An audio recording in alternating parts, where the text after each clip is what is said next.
Under the glare of the White House press lights, US President Donald Trump stood before reporters, his tone unusually reflective. He had just concluded another call with Russian President Vladimir Putin, a conversation he later described as good, but ultimately futile. "Every time I speak with Vladimir," Trump began, "I have good conversations, but they're fruitless. At the end of the day, he's at war, and it's a war between two very competent people. You can't predict them, but I say it's time. It's time to make a deal, because a lot of people are dying." Those words, spoken in his familiar mix of bluntness and self-assuredness, captured the uneasy reality of Washington's latest diplomatic efforts. For months, the Trump administration has tried to broker a new line of dialogue between Moscow and Kyiv, an initiative that now appears to be running into the same wall of mistrust that has frustrated international mediators for years. Behind the cameras, aides shifted uneasily.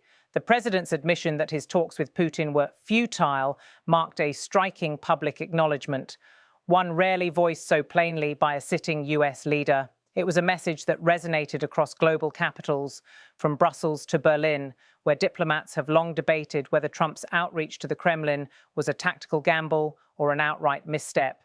In Washington, reactions were swift. State Department officials, speaking off the record, described the exchange as a reality check, a recognition that Russia remains entrenched in its military campaign, despite heavy losses and growing international isolation. Intelligence analysts have warned that Moscow, buoyed by new arms deals with Iran and covert financing from sympathetic states, feels little pressure to compromise. Inside the Oval Office, Trump's foreign policy team has been split. Some advisors, particularly within the National Security Council, have urged continued back-channel engagement with Russian officials. Others, including senior members of the Pentagon, argue that Moscow interprets dialogue as weakness and that only sustained economic and military pressure will force concessions. Meanwhile, the war in Ukraine shows no sign of abating. Russian missile strikes continue to pound cities like Kharkiv, Dnipro, and Odessa, while Ukrainian counteroffensives in the south push toward the occupied Zaporizhzhia corridor. The front lines have barely shifted in weeks, but the casualties mount daily. According to recent UN estimates, tens of thousands of civilians have been killed or wounded since the conflict began. Trump's latest comments come at a politically sensitive moment. With his administration under pressure to deliver results on the so-called Trump Peace Framework, an ambitious 20-point roadmap to end hostilities, critics say his acknowledgement of futility could weaken US credibility. Supporters, however, see it differently. They argue that Trump's candor reflects pragmatism, a willingness to accept hard truths rather than hide behind diplomatic platitudes. Standing at the podium, the president sought to project both toughness and optimism. "You know, I've said this many times," he told reporters. "Wars like this, they end one of two ways. You keep fighting until everyone's gone, or you make a deal. And I think we're closer to a deal than people think." But that assertion is difficult to square with the facts on the ground. In Moscow, the Kremlin spokesperson Dmitry Peskov responded coolly, saying that constructive dialogue was impossible as long as Washington continued to arm Ukraine. In Kyiv, President Volodymyr Zelensky dismissed the notion of any immediate negotiation, insisting that Russia must first withdraw its troops before any serious talks can begin. For European allies, Trump's remarks add another layer of uncertainty. French President Emmanuel Macron, speaking from Brussels, called the US-Russia talks useful but inconclusive.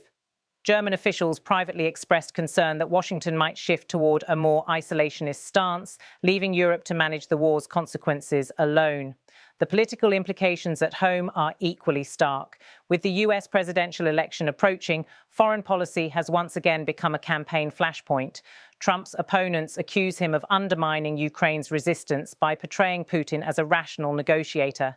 His allies counter that endless warfare serves no one's interests, least of all the American taxpayer footing billions in aid. Yet beneath the rhetoric, one fact remains unchanged: the human cost. In the border towns of eastern Ukraine, families continue to evacuate under fire. Hospitals operate without power. Schools, once bustling with life, now serve as makeshift shelters. Humanitarian organizations warn that winter could bring a new wave of suffering if ceasefire talks collapse entirely. Back in Washington, as the press conference drew to a close, Trump was asked whether he still believed Putin could be reasoned with. He paused for a moment, then said, "I believe everyone can be reasoned with, eventually. But sometimes it takes them losing something big to realize that." The remark was telling, part defiance, part resignation. Analysts note that Trump's tone on Russia has shifted markedly in recent months, moving from confident prediction to cautious frustration. Earlier this year, he had touted his personal rapport with Putin as a diplomatic asset, often recalling their past summits in Helsinki and Geneva. Now, that rapport appears to have reached its limits. Officials familiar with the conversations describe them as cordial but constrained. Both leaders reportedly exchange views on battlefield developments, sanctions, and potential ceasefire frameworks. But sources say Putin shows little willingness to compromise on core demands, including recognition of Russian control over annexed territories, a condition Kyiv and its Western backers have categorically rejected. In Congress, reaction to Trump's remarks broke along predictable lines. Republican lawmakers largely echoed the president's call for negotiation, while Democrats accused him of capitulating to the Kremlin. Senator Lindsey Graham said the administration was right to test every diplomatic channel, but warned that Putin only understands strength, not sympathy.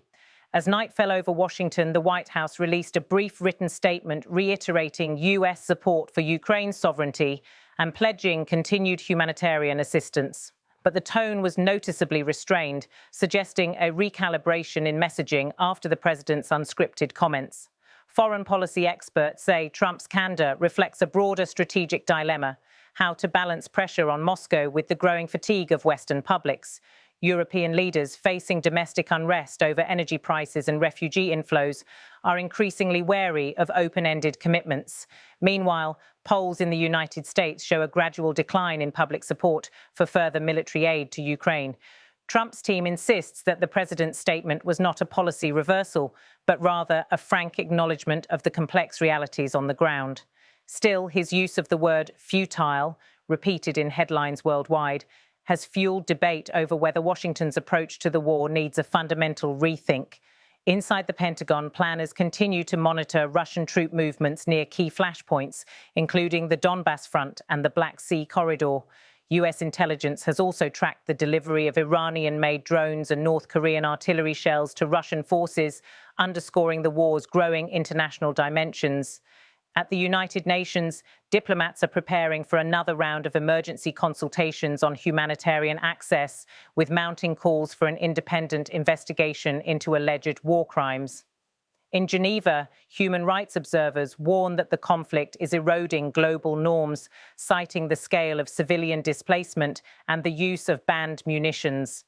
For all the global attention, Trump's words, futile talks, now define the mood of Washington's policy circles.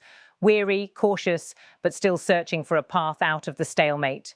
As the camera lights dimmed and the president exited the room, a reporter shouted, "Mr. President, will you call Putin again?" Trump didn't turn back, but his voice carried through the doorway. "We'll see," he said. "Maybe one more time. You never know." That final remark summed up the paradox of his presidency's foreign policy, always projecting confidence, always leaving room for another gamble, yet haunted by the limits of power. 920 seconds of footage, from podium to press scrum, capture not just a statement but a snapshot of global politics at a crossroads. A US president confronting the futility of persuasion, a Russian leader unmoved by pressure, and a war that continues to test the world's capacity for patience and peace.